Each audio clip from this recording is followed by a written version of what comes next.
अस्सलाम वालेकुम दोस्तों, उम्मीद करता हूँ आप सब खैरियत से होंगे। तो जो आज हमारा जो टॉपिक ऑफ डिस्कशन है वो बेसिकली है अल्केन नोमेनक्लेचर के बारे में। तो सबसे पहले आप इसके कंटेंट्स देख लें। जो सबसे पहले हम डिस्कस करेंगे, इसमें हम डिस्कस करेंगे अल्केन इंट्रोडक्शन। इसमें हम 1 से लेकर 20 तक अल्केन के जो स्ट्रेट चेन अल्केन है ना, उनके हम नाम देखेंगे और साथ हम उसके रेडिकल्स बनाएंगे। सेकेंड नंबर पे जो हम डिस्कस करेंगे ना, उसकी नोमेनक्लेचर। उसमें 2 तरह की नोमेनक्लेचर आप डिस्कस करेंगे।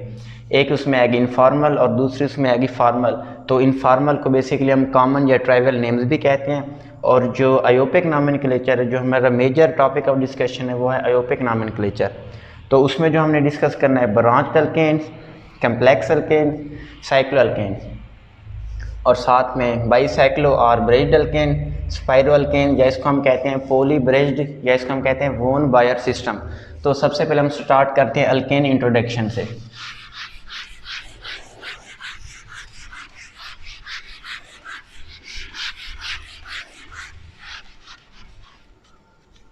तो सबसे पहले हम देखते हैं अल्केन हैं क्या। What are alkane?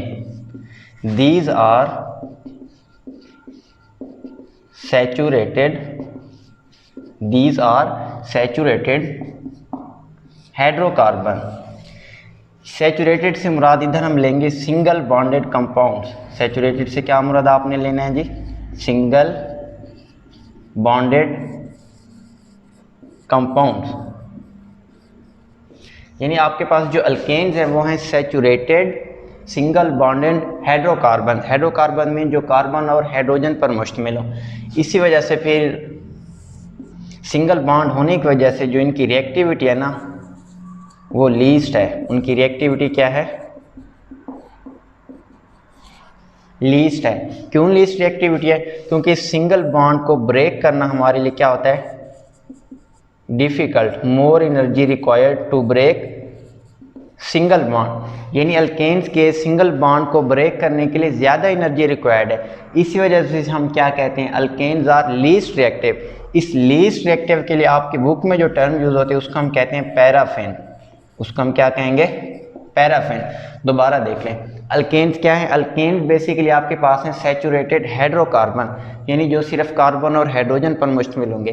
हाइड्रोकार्बन होने की वजह से अल्केन्स को हम फिर ऑर्गेनिक कंपाउंड्स भी कहते हैं। क्या कहते हैं? Organic compounds. ऑर्गेनिक कंपाउंड्स के अलावा दूसरा इनका नाम होता है एलिफैटिक हाइड्रोकार्बन। एलिफैटिक का मतलब जिसमें रेजोनेंस ना हो। एलिफैटिक हाइड्रोकार्बन, इसका मतलब क्या है?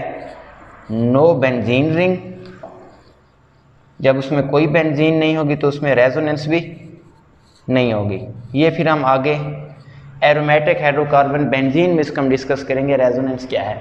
तो सैचुरेटेड हाइड्रोकार्बन है और इस हाइड्रोकार्बन में जो है ना, कार्बन और हाइड्रोजन के दरमियान जो बॉन्ड होगा वो होगा सिंगल बॉन्ड। सिंगल बॉन्ड की वजह से इसके बॉन्ड को ब्रेक करना क्या होगा? मुश्किल होगा। इसी वजह से ये क्या होंगे? Least reactive. क्या होंगे? Least reactive. लीस्ट रिएक्टिव होने की वजह से इनका हम दूसरा नाम क्या रखेंगे? पैराफिन। तो ये तो हमने देखा जी अल्केन्स का इंट्रोडक्शन। इसके बाद हम इसके देख लेते हैं जनरल फार्मूला। उस जनरल फार्मूले की वजह से फिर पहले जो 20 मेंबर हैं अल्केन के, उनके हम नाम और फार्मूले देख लेते हैं। तो इधर आप हेडिंग देंगे जनरल फार्मूला।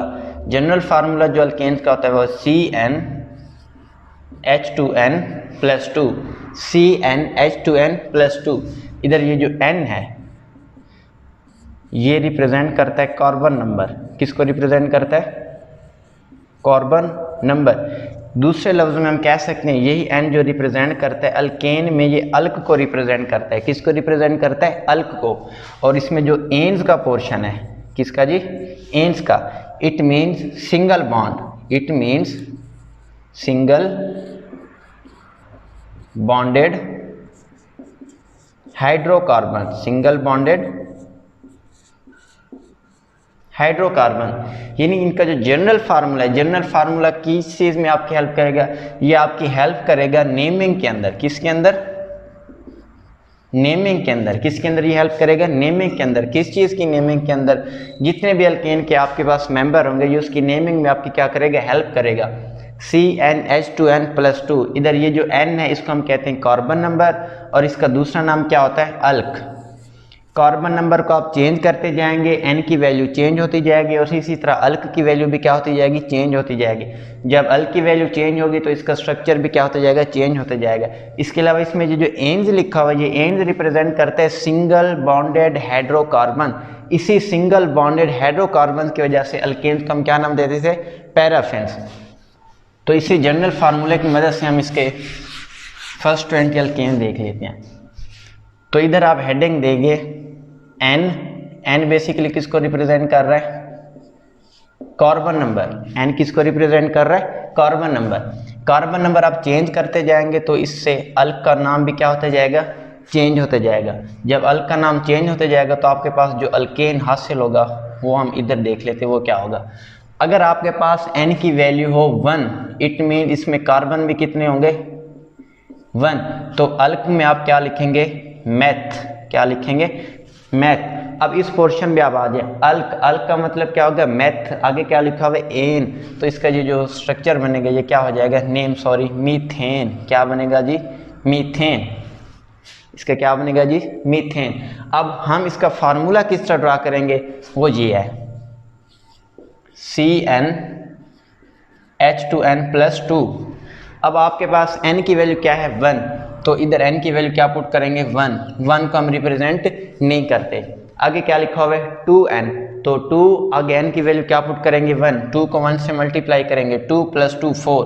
तो मीथेन का जो फार्मूला बनेगा वो क्या बनेगा, CH4। तो इधर मैं लिख देता हूँ नीचे CH4। ये किसका फार्मूला होगा जी, मीथेन का। दूसरे नंबर पे अगर n की वैल्यू आ जाए 2, n की वैल्यू क्या आ जाए 2, या इसको हम सिंपली लिख देते हैं 2, इट मीन्स आपके पास कार्बन की वैल्यू भी क्या होगी, 2। तो इसका अल्क में अगर कार्बन की वैल्यू 1 हो तो इसका नाम क्या होता है, मैथ।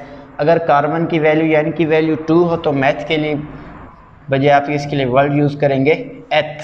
और इधर अल्केन में क्या पुट होगा, अल्क की जगह आपके पास क्या आ गया, एथ। आगे क्या आ गया, एन। तो ये बन जाएगा इथेन। क्या बन जाएगा जी, इथेन। इसका अगर आपने स्ट्रक्चर ड्रा करना हो, एन की जगह क्या पुट करेंगे, 2। तो ये हो जाएगा C2। आगे H2n+2। 2 n की जगह क्या पुट करेंगे, 2। 2 को 2 से मल्टीप्लाई करें, 4 + 2 6, C2H6। ये किसका फार्मूला है जी, इथेन का। आगे n की वैल्यू 3। इधर अल्क की जगह आप लिखेंगे प्रोप और ये बन जाएगा जी प्रोपेन। क्या बन जाएगा जी, प्रोपेन। जनरल फार्मूला क्या होगा, n की जगह क्या पुट करेंगे, C3। इधर भी n की जगह 3, 3 2 से मल्टीप्लाई हो जाए 6, 6 + 2 8, C3H8।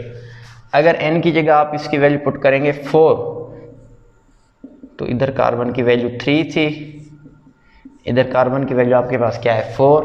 तो इधर आप लिखेंगे बट, BUT, बट। तो ये बन जाएगा ब्यूटेन। क्या बन जाएगा जी, ब्यूटेन। इसका क्या स्ट्रक्चरल फार्मूला होगा, इधर n की जगह क्या पुट करेंगे, 4। इधर भी n की जगह 4, 2 8 + 2 10, C4H10।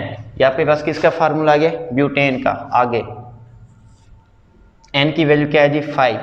तो कार्बन की वैल्यू भी क्या होगी, 5 के लिए आप अल्क की जगह वर्ड यूज़ करेंगे पेंट। क्या वर्ड यूज़ करेंगे, पेंट। इधर क्या लिखेंगे, पेंट। आगे एन का इजाफा कर दे, पेंटेन। फार्मूला क्या बनेगा, n की जगह आपने पुट करना है 5, n की जगह आपने क्या पुट करना है 5। इधर भी आप क्या पुट करेंगे 5। 2 को 5 से मल्टीप्लाई करें, 10, 10 + 2 12, C5H12। यानी n की वैल्यू आप चेंज करते जाओगे तो उसके साथ अल्क की वैल्यू भी क्या होती जाएगी, चेंज होती जाएगी। ये जो n है ये कांस्टेंट रहेगा। लेट्स सपोज अगर n की वैल्यू हमारे पास है 1, तो अल्क की जगह आप नाम क्या पुट करोगे, मैथ। n की value 2, alk eth. n3 alk prop, n4 alk but, n5 alk pent. ये eth, meth, prop, but, paint, ये किसको रिप्रेजेंट कर रहा है? अल्क को। तो अल्क में अगर आप लेट्स सपोज कार्बन नंबर 1 ले रहे हैं तो उसमें आप क्या लिखेंगे? मैथ। कार्बन नंबर 2 तो इसमें लेंगे एथ। इसी तरह प्रॉप, बट, पेंट, आगे आपने किसका इजाफा कर देना है? एन का इजाफा कर देना है। फिर इसके मॉलिक्यूलर फार्मूला के लिए आपने इस जनरल फार्मूले का सहारा लेना है, विच इज कॉल्ड CnH2n+2। तो इसमें आप क्या पुट करेंगे? n की जगह कार्बन की वैल्यू, इधर 1 है मीथेन के लिए, 2 को 1 से मल्टीप्लाई करें, 2, 2 + 2 4, CH4 ये मीथेन है। इसी फार्मूले की मदद से इथेन, प्रोपेन, ब्यूटेन, पेंटेन, ये आपने फार्मूले क्या कर लें? ड्रॉ कर लिए। अगर हमारे पास n की वैल्यू 6, कार्बन की वैल्यू भी क्या होगी? 6, इसके लिए आपने नाम क्या पुट करना है? हेक्स। तो इसमें अल्केन में अल्क की जगह हेक्स, आगे आप क्या लिख देंगे? एन। तो इधर एन की जगह आप क्या पुट करेंगे? 6, 6 को 2 से मल्टीप्लाई करें, 12, 12 + 2 14। अच्छा जी, नेक्स्ट अगर इसकी जगह आप वैल्यू पुट करें 7, C = 7, इसके लिए आप वर्ड यूज़ करेंगे हेप्ट, और ये नाम बन जाएगा जी आपके पास हेप्ट एन। फार्मूला इसका क्या होगा? C7H16। तो इसको आप नोट कर लें। फिर हम उसके अगले मेंबर देख लेते हैं। अच्छा जी, उम्मीद कर तो आपने नोट कर लिया होगा। इसको हम रहने देते हैं, कार्बन नंबर अल्क को। अब हम नेक्स्ट मेंबर देख लेते हैं। ये अभी हमने हेप्ट तक देखा है, इसके हम फर्स्ट 20 मेंबर ड्रा करने की कोशिश करते हैं। अब नेक्स्ट अगर आपके पास n की वैल्यू 8 तो कार्बन की वैल्यू भी क्या होगी? 8। अल्क की जगह आप नाम लिखेंगे अक्ट, और ये बन जाएगा ऑक्टेन। ये क्या बन जाएगा? ऑक्टेन। पहले हम इसके नाम लिख लेते हैं, बाद में इसके जनरल फार्मूले की मदद से हम वो स्ट्रक्चर भी इसके ड्रा कर लेंगे। n की वैल्यू 9, C = 9, तो ऑक्ट की बजाय इधर आप लिखेंगे नन, और ये आपके पास बन जाएगा नोनेन। क्या बन जाएगा जी? नोनेन। अब ये होगी वैल्यू 10, C = 10, नन की जगह आप लिखेंगे डेक, और ये हो जाएगा डीकेन। क्या हो जाएगा जी? डीकेन। अगर आपके पास कार्बन की n की वैल्यू क्या हो? 11। क्या हो जी? 11। तो इसके लिए आप लिखेंगे 11, इधर आप लिखेंगे अन डेक, इधर क्या बन जाएगा? अनडीकेन। इधर 12, कार्बन की वैल्यू भी क्या होगी? 12। ये जो 12 है ये n को रिप्रेजेंट कर रहा है, जनरल फार्मूले में हेल्प देता है।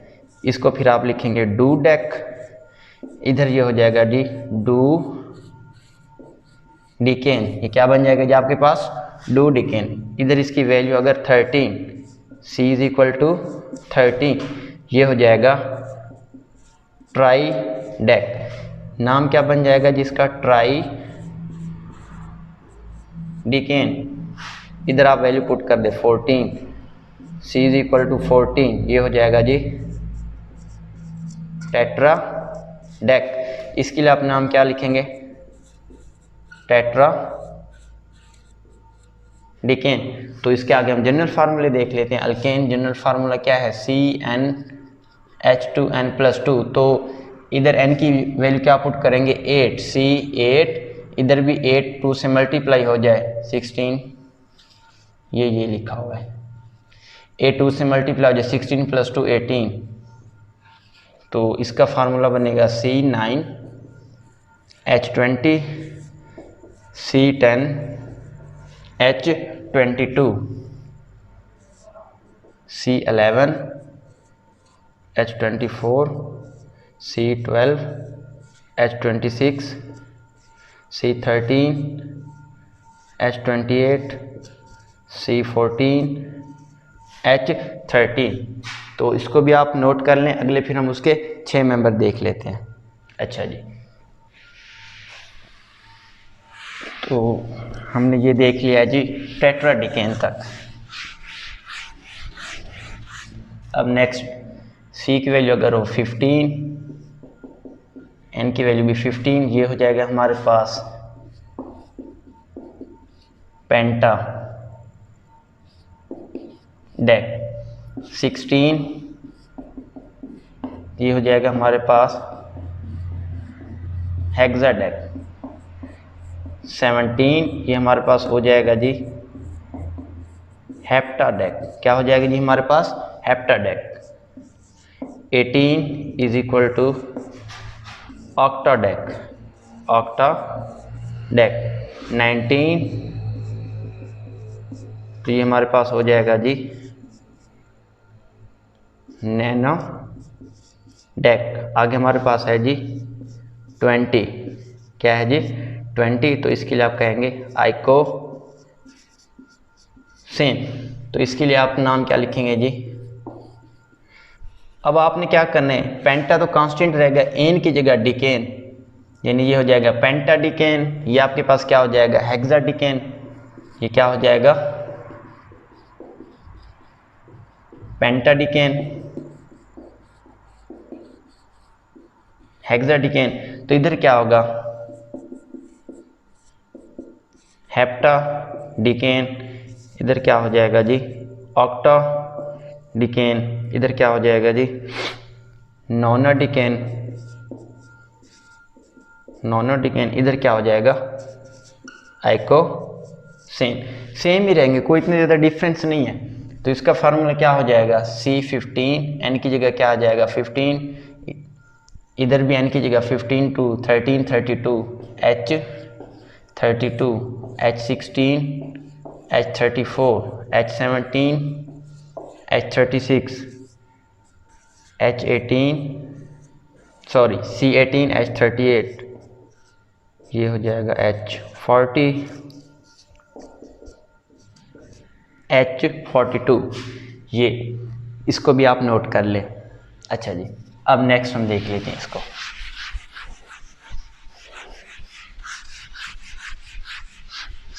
इसके लिए एक शॉर्ट ट्रिक भी हम देख लेते हैं कि अब हमारे पास अब इतना टाइम तो नहीं होता बार बार हम उसके जनरल फार्मूला ड्रा करें। इस तरह उसका स्ट्रक्चर में आपने करना क्या है, मिसाल के तौर पर ये है मीथेन और ये आपके पास है जी इथेन। तो जब आप इसमें एक यूनिट मूव करेंगे, एक यूनिट मीन जब कार्बन नंबर 1 से आप मूव करेंगे कार्बन नंबर 2 से, ये हमारे पास है कार्बन 1 और ये हमारे पास क्या है कार्बन 2। अच्छा लेट्स सपोज इससे हम फिर मूव करते हैं C3H8, इधर भी क्या है एक कार्बन से मूव कर रहे हैं हम दूसरे कार्बन तक, मीन कार्बन 1 से कार्बन 2। तो अगर आप गौर से देखेंगे ना तो इसमें क्या होगा एक कार्बन और 2 हाइड्रोजन का इसमें क्या होगा इजाफा होगा। किस में इजाफा होगा, जब एक कार्बन से आप नेक्स्ट कार्बन में क्या करेंगे मूव करेंगे तो उसमें एक कार्बन और 2 हाइड्रोजन का क्या होगा इजाफा होगा। यानी अगर आपको ये वाला फार्मूला आता हो, लेट्स सपोज फर्स्ट कार्बन में हम ले लेते हैं ब्यूटेन, क्या ले लेते हैं जी ब्यूटेन। अब अगला मेंबर क्या होगा पेंटेन, क्या होगा जी पेंटेन। अब ब्यूटेन आपके पास था C4H10, तो जो नेक्स्ट मेंबर होगा उसमें आपने क्या करना है एक कार्बन और 2 हाइड्रोजन का क्या कर देना है इजाफा कर देना है। तो नेक्स्ट ये किस में कन्वर्ट हो जाएगा C5H12। ये देखें C4 में एक कार्बन का मैंने इजाफा किया तो ये किस में कन्वर्ट हो गया C5 में। इसी तरह H10 उसमें मैंने 2 हाइड्रोजन का इजाफा किया तो वो किस में कन्वर्ट हो चुका है H12 में। इसी तरह आगे आ जाए हेक्सेन C6, एक कार्बन का इजाफा करेंगे वो क्या हो जाएगा C6, 2 हाइड्रोजन का इजाफा करेंगे वो क्या हो जाएगा H14। इस तरह आप इस शॉर्ट ट्रिक की मदद से भी इसको याद कर सकते हैं। तो अब हम नेक्स्ट देख लेते हैं अल्काइल रेडिकल्स। अल्काइल रेडिकल क्या होते हैं, इनको भी समझना बहुत ज़रूरी है अल्काइल रेडिकल का, क्योंकि इसके बगैर आप नॉमेनक्लेचर नहीं कर सकते। तो नेक्स्ट जो है ना हमारे पास है जी अल्काइल रेडिकल्स, या इसको आप रेडिकल भी कह सकते हैं। इसको रिप्रेजेंट करते हैं और ये हाइफन है आगे। आपने करना क्या है, अल्केन से एक हाइड्रोजन क्या कर देना है रिमूव कर देना है, तो बदले में जो प्रोडक्ट हासिल होगा उसको आप कहेंगे अल्काइल और इसको रिप्रेजेंट करते हैं और हाइफन से। अब आप कोई रैंडम एग्जांपल ले लें, मिसाल के तौर पर हम ले लेते हैं मीथेन CH4, मैथेन M मतलब उसमें जो अल्क है ना वो किसको रिप्रेजेंट करे मैथ को, N की वैल्यू क्या होगी 1, H4 मीथेन। आप इससे एक हाइड्रोजन रिमूव कर दें, आप एक हाइड्रोजन क्या कर दें रिमूव, तो जो प्रोडक्ट हासिल होगा वो क्या होगा CH3 हाइफन। तो ये आपके पास क्या है जी अल्केन में आप इधर पुट करेंगे मीथेन, अल्केन में आप क्या पुट करेंगे मीथेन। ये जो है ना अब आपके पास मिथाइल, मीथेन से क्या बन जाएगा, मिथाइल, ये है। इसी तरह आप ले लें पेंटेन, C5H12, ये आपने क्या ले लिया जी, पेंटेन। इसमें से एक हाइड्रोजन क्या कर दें, रिमूव कर दें, तो क्या आपको हासिल हो जाएगा, पेंटाइल, C5H11, ये हाइफन, ये अब आपके पास क्या है जी, पेंटाइल। आपने करना क्या, अल्काइल रेडिकल में अल्केन का जो एन है, अल्केन का जो क्या है जी, जो एन है, उसको आपने चेंज कर देना है, उसको आपने क्या कर देना है, चेंज कर देना है वाइल में, यानी अल्केन से अल्काइल, ब्यूटेन से ब्यूटाइल, पेंटेन से पेंटाइल, हेक्सेन से हेक्साइल। तो इसी तरह मिसाल के तौर पर पेंटाडिकेन, वो जो C15 कार्बन है, पेंटाडिकेन से पेंटाडिकाइल, नोनेन से नोनाइल, डिकेन से डिकाइल, ऑक्टेन से ऑक्टाइल। इसका जनरल फार्मूला भी है, इसका जनरल फार्मूला बचे CnH2n+1, ये जनरल फार्मूला, ये किसका है जी, अल्काइल रेडिकल, किसका है जी, अल्काइल रेडिकल का। अल्केन का क्या जनरल फार्मूला है जी, CnH2n+2, ये CnH2n+1 किसका जनरल फार्मूला है, अल्काइल का। यानी अल्केन से एक हाइड्रोजन आपने लेस कर देना है, जो स्ट्रक्चर आपको हासिल होगा वो क्या होगा जी, अल्काइल, वो क्या होगा जी, स्ट्रक्चर अल्काइल। तो ये हमने देखा है जी अल्काइल रेडिकल के बारे में।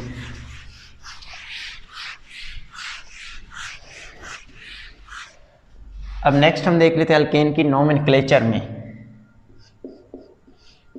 मतलब उसकी जो नेमिंग है, नोमेनक्लेचर, या इसको आप क्या कहेंगे,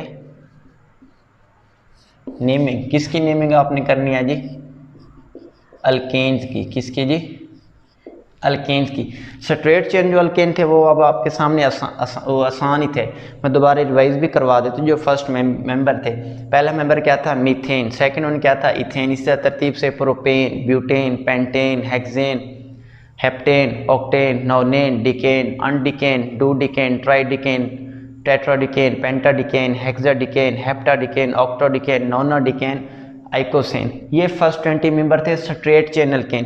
अब जब आपके पास आ जाते हैं ब्रांच्ड चेन अल्केन, कौन से, ब्रांच्ड चेन अल्केन्स, मतलब जिसमें ब्रांचिंग आ जाए बहुत ज़्यादा, तो उसके लिए फिर आपको एक प्रॉपर सिस्टम चाहिए। उसके लिए आपको क्या चाहिए, प्रॉपर सिस्टम। उस सिस्टम को हम कहते हैं जी फॉर्मल सिस्टम ऑफ नोमेनक्लेचर। क्या कहते हैं जी, फॉर्मल सिस्टम ऑफ नोमेनक्लेचर। क्या कहते हैं जी, फॉर्मल सिस्टम ऑफ नोमेनक्लेचर। जो मॉडर्न इसकी टर्म है उसको हम कहते हैं IUPAC। क्या कहते हैं जी, IUPAC। IUPAC किसको रिप्रेजेंट करता है, इट रिप्रेजेंट इंटरनेशनल, आई से क्या मुराद है, इंटरनेशनल, यू से मुराद है जी union of, international union of, P से मुराद है प्योर, ए से मुराद है एंड, इंटरनेशनल प्योर, ए से मुराद क्या है जी, एंड अप्लाइड। क्या मुराद है ए से, एंड अप्लाइड। लास्ट वन जो सी है इससे मुराद है जी केमिस्ट्री। ये एक सिस्टम है जी, international union of pure and applied chemistry. ये किसके लिए यूज होता है, फॉर्मल सिस्टम। तो आज का जो हमारा टॉपिक ऑफ डिस्कशन है वो इसी पे होगा, मेन फोकस हमारा आयोपिक सिस्टम पे होगा। उसी में फिर हम साइक्लो अल्केन्स भी देखेंगे, अभी उसमें हम ब्रॉन्च चेन अल्केन भी देखेंगे, उसमें हम बाईसाइक्लो अल्केन्स भी देखेंगे और पॉलीसाइक्लिक अल्केन्स भी देखेंगे। इससे थोड़ा सा पहले हम देख लेते हैं इसका इनफॉर्मल नोमेनक्लेचर सिस्टम। इनफॉर्मल किसको कहते हैं, उसके बाद फिर हम रेगुलर इसमें आ जाएंगे फॉर्मल में। तो फर्स्ट वन को हम लेट्स सपोज कह देते हैं इनफॉर्मल। क्या कह देते हैं जी, इनफॉर्मल सिस्टम। सेकंड वन क्या है जी, फॉर्मल।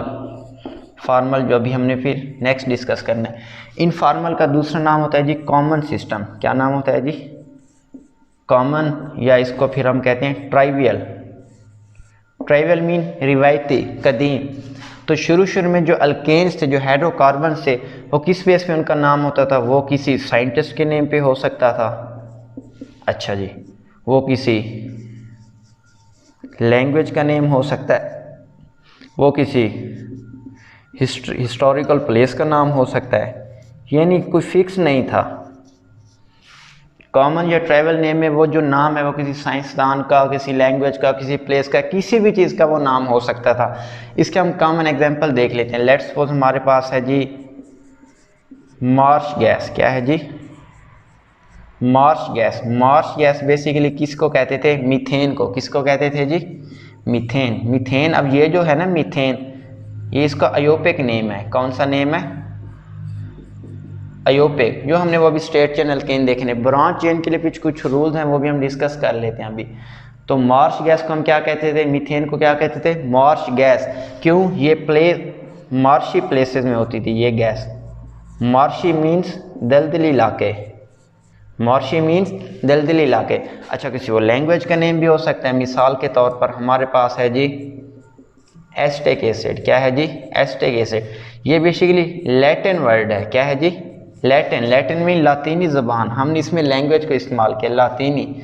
ये है जी एसिटम, और इसका मतलब क्या होता है? विनेगर, सिरका जिसको हम कहते हैं। यानी सिरके का जो कॉमन नेम है वो क्या है जी?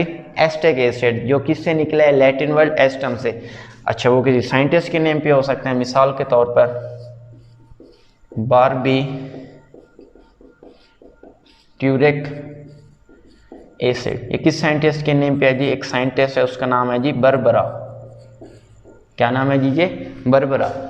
ये हमारे पास है जी कॉमन सिस्टम। अब कॉमन सिस्टम का डिफेक्ट क्या है वो हम देख लेते हैं ज़रा।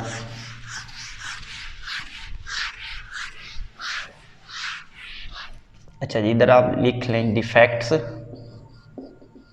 ऑफ कॉमन और ट्राइवियल और इनफॉर्मल सिस्टम और इनफॉर्मल सिस्टम। पहला इसका डिफेक्ट क्या है? It does not applied for all compound. ये तमाम कंपाउंड के ऊपर अप्लाई नहीं होता।